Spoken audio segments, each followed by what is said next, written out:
Hey there, if you watched A Quiet Place Day 1, I bet you're looking for answers because it left us hanging with so many questions, especially about Eric's fate. Finally, the prequel's director, Michael Sarnoski, has given us a bit of insight into Eric's whereabouts, and honestly, you might be surprised to hear that Eric's journey might not be over just yet. Eric's fate is still kind of a big question mark. However, Sarnoski's comments give us a tiny bit of hope. While his return isn't set in stone, the possibility is definitely there. And maybe A Quiet Place Part 3 is the key to unlocking what happens next for Eric in this thrilling franchise. If you remember the end of Day 1, Eric's fate was left hanging in the balance. He survived the initial attack, but what happened to him in Part 2? It's still a mystery. Sarnoski talked about Eric's fate in an interview with Cinema Blend, and he hinted that it's unlikely Eric will show up on the island in the sequel. He said, "I don't think Joe Quinn is secretly in there," which makes us wonder what his actual plans are. But let's break it down to the two most important questions related to Eric and the director's answers. One, did Eric and Froto really make it out alive? Sarnoski gives us a hopeful answer saying, "I think they did. They earned it. I'd like to imagine that they're safe somewhere, whether it's on the island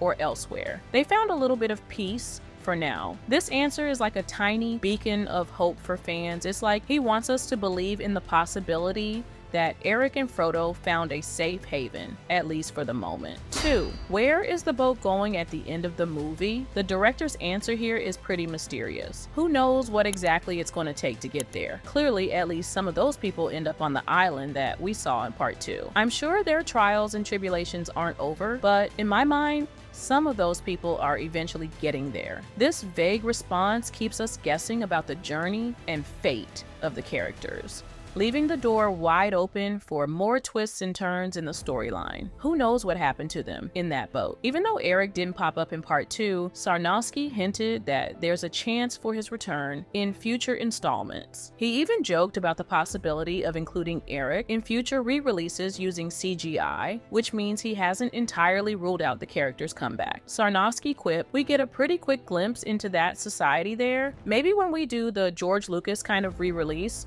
we'll just CG a little Joe Quinn just kind of standing in the background." This might be a bit disappointing for fans who were hoping for more concrete answers, but it does keep the hope alive. Let's not forget Frodo, the cat we all love. Frodo was last seen with Eric, and their fates seem closely linked. Sarnoski mentioned maybe there is a cat. Let's say if you see a cat anywhere on that island, that was intended to be Frodo all along. This comment suggests that if Eric makes a return, Frodo might be right there with him, which is something I'm personally rooting for. Plus, you know what? Even if Eric couldn't make it, and oh god, I hope he did, I feel like the people on the boat would take care of Frodo, because it's the little things that make us humane. And during such chaos, I know I would grab that cat first. It's the only branch you can hold on to while inhumane things are going on, but I guess we'll see. The return of Eric and Frodo could give us valuable insight into what happened after Day 1 and how it ties into the larger Quiet Place franchise. A Quiet Place Part 3 could be the perfect opportunity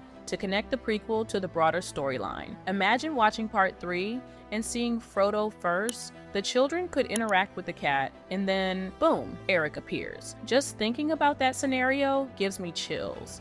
It would be such a powerful moment, providing a sense of closure for fans who have been deeply invested in their story. In the end, while Sarnoski's comments don't give us all the answers, they do offer a glimmer of hope. Eric and Frodo's potential return could be a game changer for the franchise, and it's something fans can look forward to. It's like Sarnoski is leaving breadcrumbs for us to follow, keeping us hooked and eagerly anticipating the next chapter. For me, as a fan, the uncertainty surrounding Eric and Frodo's fate is both frustrating and exciting. I love the idea of them finding peace somewhere, even if it's temporary. The mystery of the boat's destination adds another layer of intrigue to the story, making me wonder what other surprises the franchise has in store for us. I earlier made a video about what happened to Sam. You can go and watch it next. But before that, I want to ask about your thoughts. Do you think Eric and Frodo will make a comeback in Part 3? How do you feel about the open-ended nature of their fate? Let me know in the comments below, and I'll see you soon.